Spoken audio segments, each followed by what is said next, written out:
बिस्मिल्लाहिर्रहमानिर्रहीम। अस्सलाम वालेकुम। मैथ्स 10th है, चैप्टर 1। तो इसमें सबसे पहले हम डिफाइन करेंगे कि क्वाड्रेटिक इक्वेशन क्या होती है। क्वाड्रेटिक इक्वेशन इसमें an equation of form a x square plus b x plus c is equal to 0 where a is not equal to 0 is known as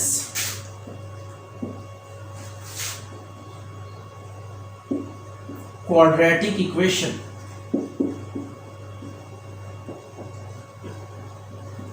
ये आपके पास सेकंड डिग्री इक्वेशन 20 को कहते हैं, क्योंकि इसकी सबसे हाईएस्ट पावर जो है वो 2 है, और इस पावर का कोफिशिएंट अगर 0 के इक्वल नहीं है तो देन इस इक्वेशन को हम क्या कहेंगे कि ये क्वाड्रेटिक इक्वेशन है। ये आपके सामने एक क्वाड्रेटिक इक्वेशन लिखी हुई है। तो quadratic equations are very very important in applied mathematics as well as in physics and everywhere. जहां पे हम रेट ऑफ चेंज डिटरमिन करते हैं या मोशन को स्टडी करते हैं, वहां पे इसकी बहुत ज्यादा कंट्रीब्यूशन है। तो इस वजह से हम इसको सीखेंगे। मैथमेटिक्स में हम इसको ये सीखेंगे कि इस इक्वेशन को कैसे कैसे ट्रीट कर सकते हैं और कौन कौन सी प्रॉपर्टीज हैं इसको लेकर। तो सबसे पहली चीज ये देखिए, ये आपके पास क्या है, क्वाड्रेटिक इक्वेशन है जिसकी सबसे हाईएस्ट पावर क्या है, 2 है, और इसको पॉलिनोमियल इक्वेशन ऑफ डिग्री 2 भी कह सकते हैं। पॉलिनोमियल इक्वेशंस कैसी होती हैं? पॉलिनोमियल इक्वेशंस ऐसी होती हैं कि उनकी कोई भी डिग्री हो सकती है, जैसे 3x³ plus 7x² plus 9x plus 8 is equal to 0। ये क्यूबिक इक्वेशन है and it as well as polynomial equation, क्योंकि डिग्री 3 है, 2 है, 1 है, यहाँ पे सारी पावर्स जो है वो पॉजिटिव इंटीजर्स में। तो जब किसी इक्वेशन में तमाम पावर्स पॉजिटिव इंटीजर्स में हो, उन इक्वेशंस को हम क्या कहते हैं, पॉलिनोमियल इक्वेशंस कहते हैं। तो ये आपके पास एक पॉलिनोमियल इक्वेशन ऑफ डिग्री 3 है। इसको क्यूबिक इक्वेशन के नाम से भी हम जानते हैं। इसी तरह अगर कोई हायर ऑर्डर है, जैसे ये 6 है, 4x⁴ plus 3x minus plus 9 is equal to 0, ये अब आपके पास ये भी एक पॉलिनोमियल इक्वेशन है। वाई? बिकॉज यहां पे भी x की जो तमाम पावर्स हैं वो आपके पास पॉजिटिव इंटीजर्स हैं। अगर किसी भी इक्वेशन में x की तमाम पावर्स पॉजिटिव इंटीजर्स हो तो ऐसी इक्वेशंस को हम क्या कहते हैं, पॉलिनोमियल इक्वेशंस कहते हैं। अगर उनकी डिग्री 2 है तो वो क्वाड्रेटिक इक्वेशन, अगर डिग्री 3 है तो इसको क्यूबिक इक्वेशन कहेंगे, और अगर इसके अलावा कोई डिग्री है तो that will be called as higher degree equation या हायर ऑर्डर इक्वेशन। अब एक और चीज इसमें याद रखिएगा कि अगर मैं a को 0 कह देता हूं, if a is equal to 0, इसको 0 पुट कर दें, a को 0 into x² plus bx plus c is equal to 0, 0 times any number 0 हो जाएगा, plus bx plus c is equal to 0, तो bx plus c is equal to 0। अब इसमें x की सबसे बड़ी पावर 1 है, तो ऐसी इक्वेशंस जिनमें x की सबसे बड़ी पावर 1 हो उनको हम क्या कहते हैं, लीनियर इक्वेशंस कहते हैं। तो ये अब आपके पास क्या आ जाएगी, लीनियर इक्वेशन, क्योंकि इसमें सबसे बड़ी पावर x की क्या है, 1 है। राइट हो गया। तो ये आपके पास इक्वेशंस का कुछ जिक्र है। तो दो तरह की फॉर्म्स हैं क्वाड्रेटिक इक्वेशंस को लेकर, एक आपके पास स्टैंडर्ड फॉर्म है और एक आपके पास प्योर क्वाड्रेटिक है। स्टैंडर्ड फॉर्म, अच्छा, क्वाड्रेटिक इक्वेशन की जब भी इस फॉर्म में लिखी हुई होगी equation ax² plus bx plus c is equal to 0, इस फॉर्म को हम क्या कहेंगे, स्टैंडर्ड फॉर्म कहेंगे। अब प्योर फॉर्म कौन सी होती है, प्योर क्वाड्रेटिक इक्वेशन या प्योर फॉर्म, इसमें हम देख लेते हैं कि कैसे होगा। ax² plus c is equal to 0, इसमें x वाली टर्म मिसिंग है। मीन टू से कि इसमें हमने b को क्या किया है, 0 पुट किया है। जब b को 0 पुट करेंगे तो ax² प्लस c आपके पास बच जाएगा। तो ये जो इक्वेशन आएगी it would be called as pure quadratic equation. तो ये दो फॉर्म्स है इसकी, स्टैंडर्ड क्वाड्रेटिक इक्वेशन और प्योर क्वाड्रेटिक इक्वेशन। अब नेक्स्ट चीज जो हमने डिस्कस करनी है वो है कि इनको सॉल्व कैसे कैसे किया जाए। तो solution of quadratic equation, solution of quadratic equations. तो क्वाड्रेटिक इक्वेशन को सॉल्व करने के जो 3 बहुत फेमस मेथड है वो हम यूज करते हैं। सबसे पहला मेथड है आपके पास by factorization method, mid term break करके भी हम इनको सॉल्व कर सकते हैं। राइट हो गया, इसको फैक्टराइजेशन मेथड कहते हैं। Bye completing square, bye completing square technique भी यूज कर सकते हैं, और तीसरा मेथड है बाय क्वाड्रेटिक फार्मूला। राइट हो गया। तो ये तीन तरह के मेथड्स हैं जो फेमस मेथड हैं या जो आपके लेवल पे डिस्कस किए जाते हैं। इसके अलावा हमारे पास न्यूमेरिकल मेथड्स भी हैं, remainder theorem. There are so many methods to solve this quadratic equation, but जो मोर पॉपुलर मेथड्स हैं उनमें फैक्टराइजेशन है, कंप्लीटिंग स्क्वायर है और बाय क्वाड्रेटिक फार्मूला है। तो दीज आर फेमस और पॉपुलर मेथड जिनके ऊपर हम काम करेंगे। एक्सरसाइज 1.1 में हम ये दो मेथड हम 1.1 में सीखेंगे, तीसरा मेथड हम सीखेंगे 1.2 में। ये आपके पास एक्सरसाइज 1.1 है, ये 1.2 है। और इसके बाद जो नेक्स्ट एक्सरसाइजेज होंगी उनमें हम डिस्कस करेंगे कि ऐसी इक्वेशंस जो रिड्यूसेबल टू क्वाड्रेटिक इक्वेशंस हैं उनको हम कैसे ट्रीट कर सकते हैं। तो ये सारा काम इस चैप्टर में है कि सबसे पहले हम फैक्टराइजेशन सीखेंगे, फिर कंप्लीटिंग स्क्वायर सीखेंगे, आफ्टर दैट हम क्वाड्रेटिक फार्मूला, और फिर कुछ ऐसी इक्वेशंस लेंगे जो कि रिड्यूस हो सकती हैं क्वाड्रेटिक इक्वेशंस में, और उनको रिड्यूस करके उनका क्या किया जाता है, सॉल्यूशन फाइंड किया जाता है।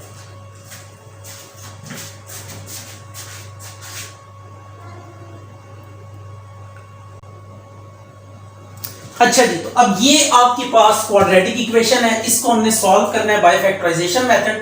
तो सबसे पहले देख लेते हैं फैक्टराइजेशन मेथड को कैसे अप्लाई किया जा सकता है। तो इसमें एक चीज नोट कर लें, लास्ट में क्या है 20 है और एक्स स्क्वायर का कोफिशिएंट कितना है 1 है। पहले इन दो को आपने क्या करना है, मल्टीप्लाई करना है। तो इट वुड बी 21 20, राइट हो गया। तो ये आपने पहला स्टेप करना है कि एक्स स्क्वायर का जो कोफिशिएंट है और जो कांस्टेंट है इन दोनों को आपस में क्या करना है, मल्टीप्लाई करना है। तो you will get some number, ये आपके पास एक नंबर आ गया।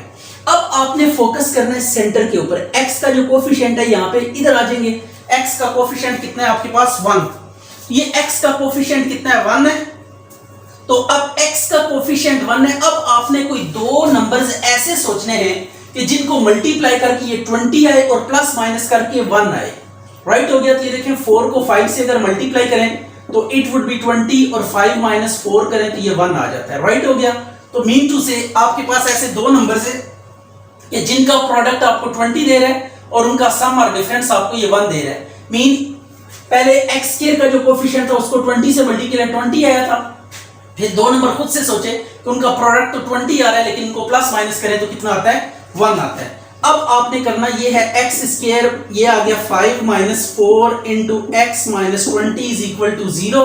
तो x square minus 5x plus 4x minus 20 is equal to what, 0। x common निकाल लें दोनों में से, तो x जब कॉमन लेंगे तो ये आ जाएगा x माइनस 5, 4 कॉमन ले ले तो x minus 5 is equal to what, 0। पहले इन दो में से कुछ कॉमन लेना होता है, इसी तरह इन दो में से कॉमन लेंगे। जब ये 4 कॉमन लेंगे तो ये 4 5 20 होता है, तो 4 कॉमन चला गया, पीछे 5 बचेगा तो हम नीचे 5 लिखेंगे। अब x माइनस 5 इन दोनों में से कॉमन आ रहा है तो x माइनस 5 को आप कॉमन ले लें into x plus 4 is equal to what, 0। तो x माइनस 4 5 को अलग से 0 के इक्वल रखें और x प्लस 4 को अलग से 0 से कंपेयर करेंगे, दोनों को 1 बाय 1 0 से कंपेयर करेंगे और आपके पास x की वैल्यूज आ जाएंगी। इन्हें सॉल्यूशन सेट में प्लेस कर देंगे तो ये आपके पास रिजल्ट आ गया। अब ये आपके पास एक क्वाड्रेटिक इक्वेशन है, तो जब कभी भी क्वाड्रेटिक इक्वेशन को सॉल्व करने के लिए कहा जाएगा तो आपने करना यह है कि क्वाड्रेटिक इक्वेशन को सबसे पहले स्टैंडर्ड फॉर्म में लेकर आना है। अगर क्वाड्रेटिक इक्वेशन स्टैंडर्ड फॉर्म में है तो इट्स ओके, जैसे ये स्टैंडर्ड फॉर्म में थी। तो स्टैंडर्ड फॉर्म क्या है क्वाड्रेटिक इक्वेशन की, this one is the standard form, ax square plus bx plus c is equal to 0। इसको हम क्या कहेंगे, स्टैंडर्ड फॉर्म कहेंगे। अगर ये स्टैंडर्ड फॉर्म आपको गिवन है तो इट्स ओके, आप इसी को लेकर मूव करेंगे। और अगर स्टैंडर्ड फॉर्म नहीं गिवन तो पहले आप इसे सिंपलीफाई करके स्टैंडर्ड फॉर्म बना लें। तो अब हम स्टैंडर्ड फॉर्म के लिए काम करने लगे। 3y स्क्वायर, y को अंदर मल्टीप्लाई करें, y square minus 5y, right हो गया। अब इनको हम इस साइड पे ले आते हैं, 3y square minus y square minus 5y plus हो जाएगा इधर आके इक्वल टू 0। 3 में से 1 माइनस करें, 2y square plus 5y is equal to 0, right हो गया। अब अगर आप नोट करें तो यहां पे एक चीज देखें, स्क्वायर वाली टर्म आ रही है, x वाली टर्म यानी विदाउट पावर वाली टर्म वो भी आ रही है, कांस्टेंट मिसिंग है। तो जिन इक्वेशंस में कांस्टेंट मिसिंग होता है उनमें मिड टर्म ब्रेक नहीं करते, बल्कि स्ट्रेट अवे हम क्या लेते हैं, कॉमन ले लेते हैं। ये कॉमन ले लिया, 2y square plus 5 is equal to 0 और इनको बारी बारी हम 0 से क्या कर लेंगे, कंपेयर कर लेंगे। पहले इस y को 0 के इक्वल रख लेंगे, फिर 2y प्लस 5 को 0 से कंपेयर कर लेंगे और यहां से y की वैल्यू निकालनी है। तो ये आपने अल्टीमेट आपका जो गोल होता है वही होता है x या y जो भी वेरिएबल है उसकी वैल्यू आपने सब्स्टिट्यूट करना होती है। तो ये आपके पास वैल्यू आपने कैलकुलेट कर ली। अब इस वैल्यू को आप चेक भी कर सकते हैं अगर इक्वेशन में पुट करेंगे तो these values must satisfy the given equation. Right हो गया। अब आपने क्या करना है, ये भी इक्वेशन अगर आप गौर करें तो ये स्टैंडर्ड फॉर्म में नहीं है, तो फर्स्ट ऑफ ऑल इसे स्टैंडर्ड फॉर्म में लेकर आएंगे। उसका प्रोसेस ये है कि 17x ये माइनस है तो इधर आके प्लस 32x हो जाएगा माइनस 4। तो अब इसको लिखेंगे 17x² plus 32x minus 4 is what, 0 आ गया। अब मिड टर्म ब्रेक करें उसी तरह 4 17 को अगर 4 से मल्टीप्लाई करें तो ये आपके पास आई थिंक सो 68 आता है। 4 7 28 for 68 आ गया।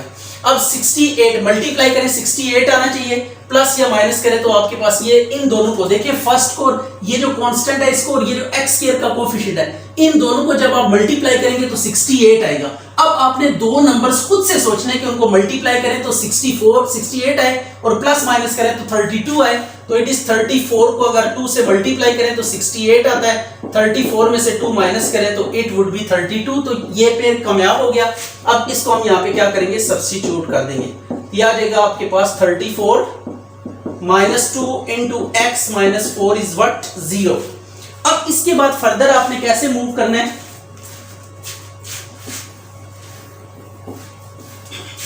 अब आपने ये काम करना है कि x को अंदर मल्टीप्लाई करना है तो आ जाएगा 17x² plus 34x minus 2x minus 4 is equal to 0। अब फर्स्ट 2 में से कॉमन लेना और सेकंड 2 में से, फर्स्ट 2 में से 17 कॉमन आ रहा है, x कॉमन आ रहा है तो x प्लस 2 आ जाएगा, माइनस 2 कॉमन लेंगे, ये 2 2 जा 4 होगा तो 2 कॉमन आ जाएगा x, और ये बाय साइन नेगेटिव है तो अगर बाय साइन नेगेटिव है तो ये नेक्स्ट वाला साइन चेंज होके माइनस है तो प्लस आ जाएगा इज इक्वल टू 0। अब ये आ जाएगा x plus 2 into 17x minus 2 is equal to 0। तो x प्लस 2 को 0 के इक्वल पुट करें और 17x माइनस 2 को 0 के इक्वल पुट करें तो x की वैल्यू माइनस 2 आ जाएगी और x की वैल्यू 2/17 आ जाएगी। तो सॉल्यूशन सेट आपने कैसे लिखना है, -2 और 2/17। This is your answer.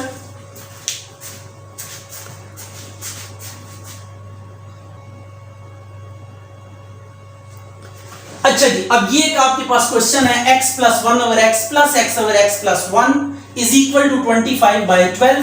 तो इसको भी आपने फैक्टराइजेशन से सॉल्व करना है। तो फर्स्ट ऑफ ऑल हम इसे स्टैंडर्ड फॉर्म में लेकर जाएंगे, that is of this type. इस फॉर्म में सबसे पहले इसको लेकर जाना है, स्क्वायर फिर x फिर constant and then equal to 0। तो सबसे पहले हम क्या करते हैं, यहाँ पे एलसीएम ले लेते हैं इसका, x प्लस 1 अब ये इसके साथ मल्टीप्लाई होगा, x प्लस 1 का होल स्क्वायर प्लस x का square is equal to 25/12। Square का फार्मूला ओपन कर दें, x स्क्वायर प्लस 1 का square 2x into 1 plus x square divided by x square plus x is equal to 25/12।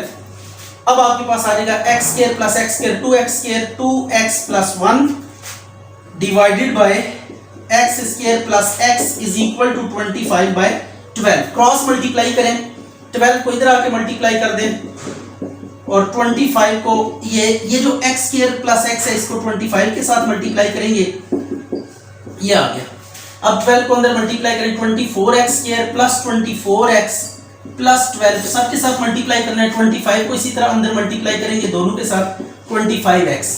अब आप इन सब को उधर ले जाएं, उनको इधर ले, it is up to you कि आपने क्या करना है। जैसे देखा करें स्क्वायर में किस स्क्वायर का कोफिशिएंट बड़ा है उसकी तरफ मूव किया करें, ना भी मूव करें बाद में माइनस कॉमन ले लिया करें, ये भी आपके पास ऑप्शन है, आप फ्री टू मूव है या जिस तरफ मर्जी जाएं।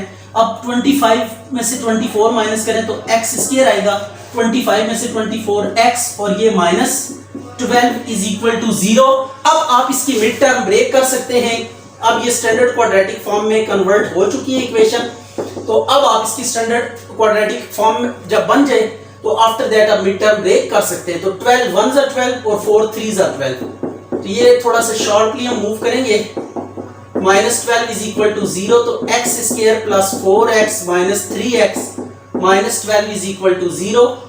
x कॉमन ले लेते आ जाएगा x प्लस 4, इधर से -3 कॉमन ले x प्लस 4, ये देखिए ये बाहर माइनस है तो ये साइन चेंज होके प्लस होके आएगा, इस बात पे भी आपने नोटिस रखना है। तो ये आ गया x plus 4 into x minus 3 is equal to 0।